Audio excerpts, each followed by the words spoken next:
Olá malta, sejam bem-vindos aqui ao canal. Hoje trago-vos uma sugestão de leitura que é Circe, de Madeline Miller.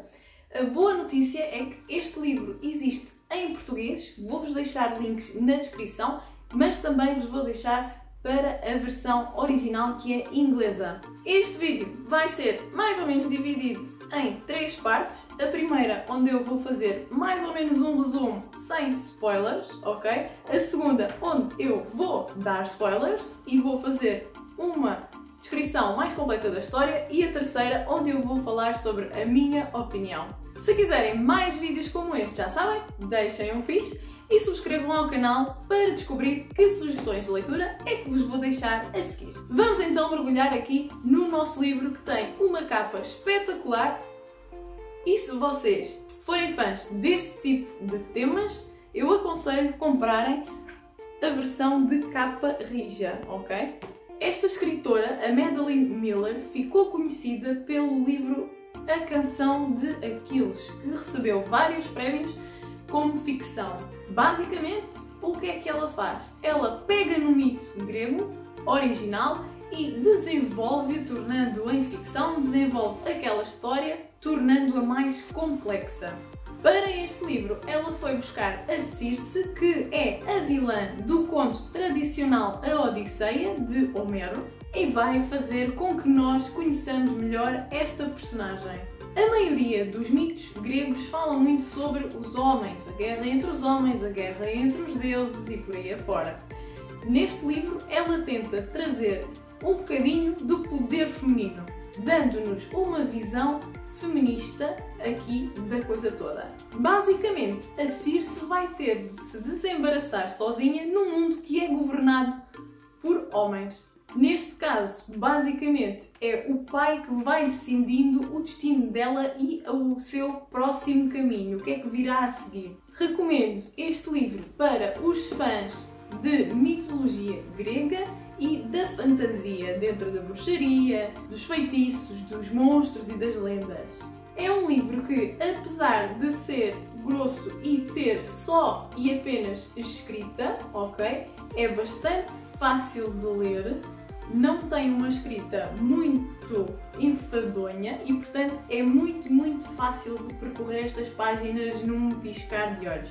Atenção agora, malta, para quem não quer spoilers, saltem esta parte do vídeo. Vamos falar sobre a história que este livro nos traz. A Circe é basicamente uma ninfa, cuja mãe é uma náiade e o pai é um deus. É o deus do sol, Hélios, ou em português, Hélio. Para nós humanos ele é um deus, no entanto ele na realidade é um titã. Estas 3 personagens estão abençoadas com a vida eterna pela sua natureza. Apesar da Circe ser apenas uma ninfa, ela é considerada uma deusa pelos humanos. Ela passa grande parte da sua infância no palácio do pai, basicamente desprezada por todos, e é considerada uma das mais inferiores criaturas e, inclusive, uma das ninfas mais feias. Ela passa o seu tempo basicamente como uma personagem fantasma que não está lá a fazer nada, e durante esta parte do livro o que nós ficamos a saber é como a cabeça dela funciona, os seus pensamentos e por aí fora. Ela vai-nos descrevendo também várias relações entre deuses e vai-nos dando a conhecer algumas histórias mitológicas.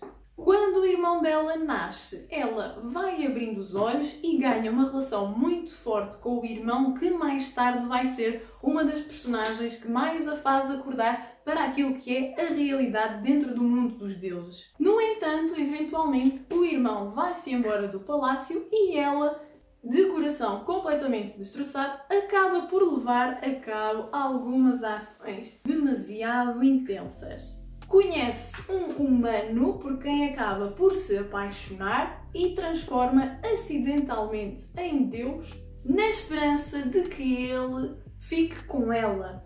Da forma como isto está escrito, nós conseguimos perceber perfeitamente o que é que vai acontecer a seguir. Portanto, é uma coisa previsível, ok? E o que é que vai acontecer? Basicamente, ele habitua-se à vida com Deus, habitua-se a tudo de bom que ela traz, à abundância que ela traz, habitua-se à atenção que toda a gente lhe dá por ser um Deus novo, uma novidade no mundo deles, e acaba por se esquecer completamente dela. Inclusive, acaba por querer se casar com a ninfa mais bonita, não por gostar dela, mas sim pela fama que isso lhe traz. Circe fica completamente revoltada e, mais uma vez, acidentalmente, acaba por transformar essa ninfa num monstro completamente horrível que acaba por fugir para o mar para se tornar uma daquelas criaturas lendárias que nós conhecemos dos livros mitológicos.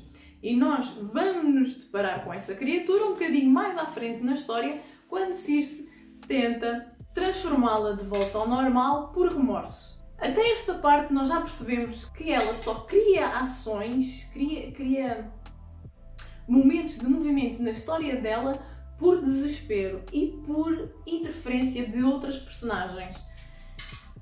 Outra coisa que nós percebemos aqui é que ela é uma personagem que é muito ingênua e, portanto, ela não se apercebe do porquê de conseguir fazer isto, nem se apercebe de como o fez e por que o fez. E é por ela ser castigada por estas ações que acaba por ser exilada numa ilha, e é nesta ilha, com a ajuda do irmão, que lhe dá umas dicas de vez em quando, que ela vai perceber o poder que ela tem e que ela vai perceber aquilo que ela é capaz de fazer. E ela basicamente acaba por descobrir que ela é uma bruxa que trabalha com ervas, que é onde vai buscar o seu poder. Esta capacidade é atribuída aos filhos, especificamente do deus Hélio, com a mãe dela, que é uma náiade. Portanto, tanto ela como o irmão têm estas capacidades por serem filhos de ambos estes personagens.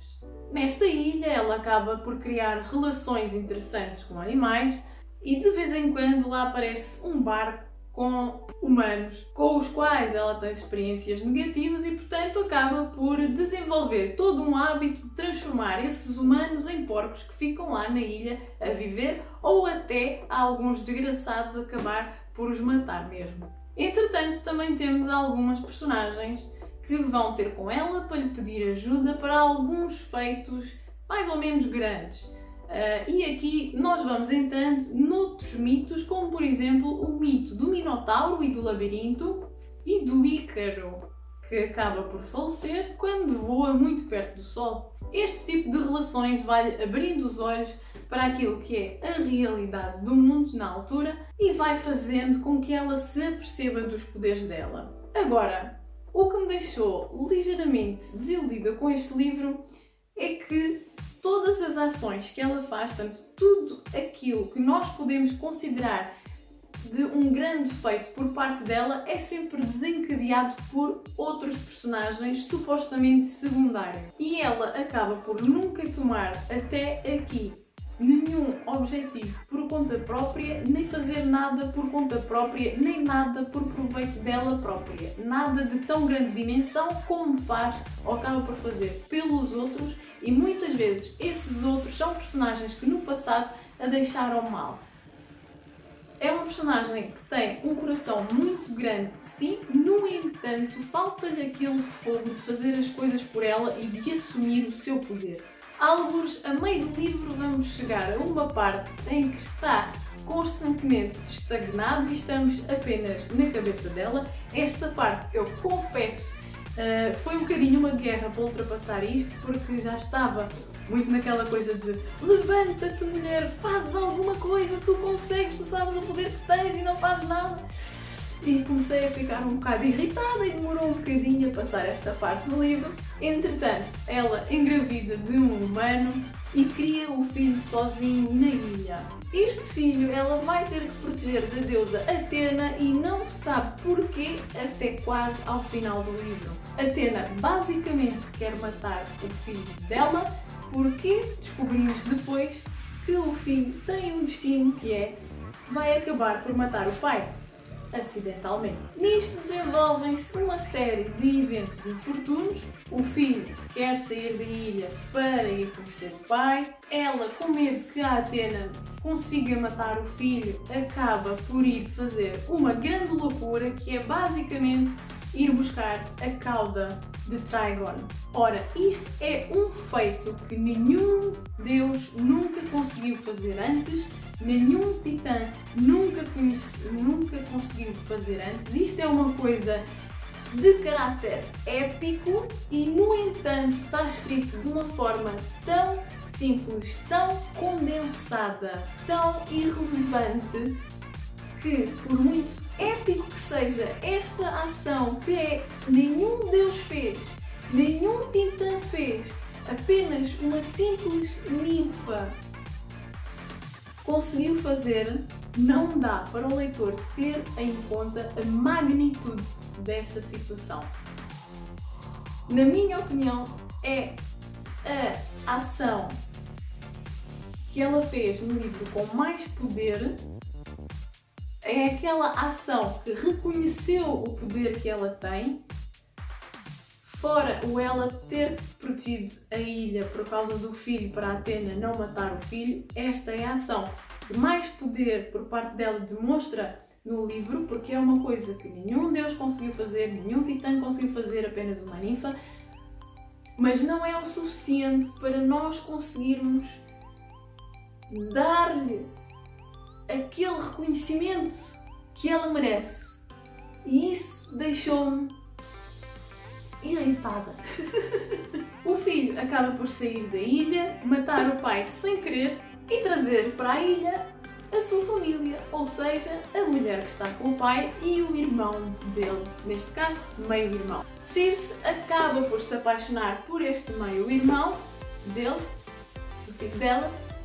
Nesta altura, essas coisas de cenas estranhas entre família era normal, e acontece mais uma coisa que é previsível. Por esta altura do livro nós já conhecemos muito bem como é que a mente dela funciona, nós já sabemos que ela não gosta do percurso dela como deusa, nós já sabemos que ela não dá valor à sua imortalidade, porque a imortalidade aos olhos dela é uma coisa que transforma alguém numa pessoa que não sabe dar valor àquilo que realmente deveria ser valorizado. Portanto, os deuses são personagens que dão valor às riquezas, que querem fazer os homens sofrer para o seu propósito, para o seu proveito.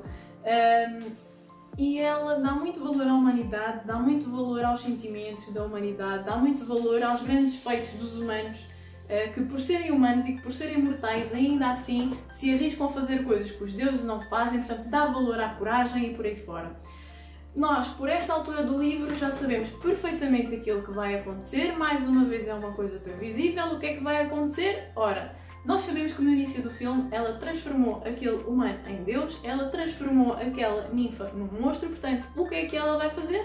Vai se transformar ela própria no quê? Numa humana.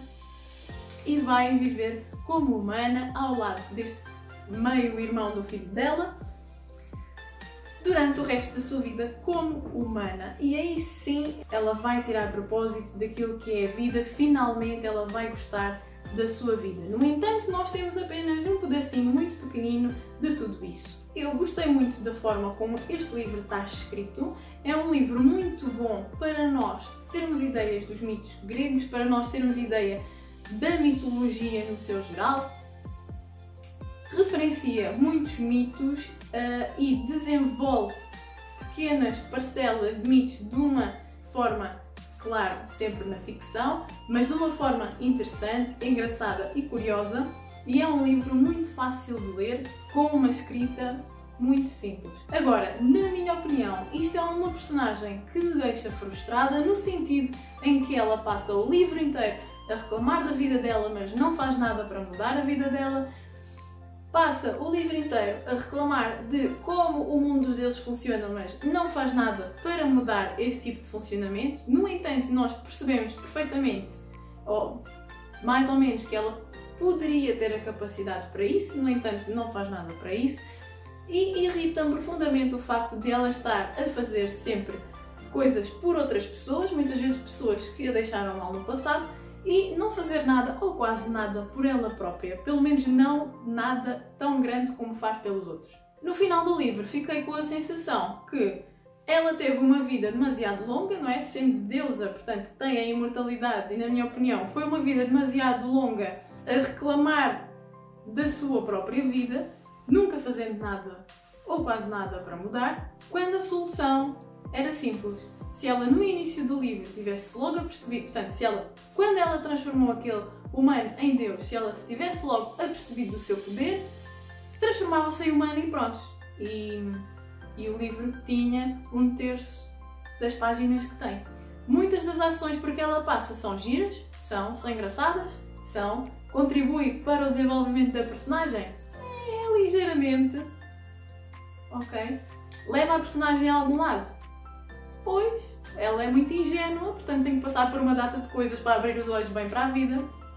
Mas é um livro bom para quem não conhece mitos gregos e gostava de ficar a conhecer, para quem gosta de fantasia e para quem gosta de novelas de ficção, porque existe aqui toda uma data de coisas entre deuses que é super engraçado. Não deixa de ser uma leitura interessante. E se gostarem deste livro, já sabem, têm também a canção de Aquiles, que ela lançou antes deste, e depois deste já existe o Galatea, que não sei se já foi traduzido para português, mas a versão original já foi lançada.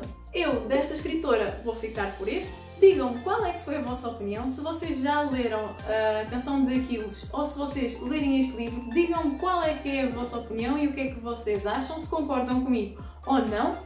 E já sabem, malta, se quiserem mais sugestões de leitura, deixem um fixe e subscrevam ao canal para saberem o que é que vem a seguir. Se vocês tiverem o meu Instagram, provavelmente já sabiam que este vídeo ia acontecer, portanto não é novidade para vocês. O próximo vídeo que vai ser lançado vai ser, espero eu, na próxima segunda-feira e vai-nos trazer mais um episódio da série sobre herbalismo e será o manjericão a estrela do nosso vídeo.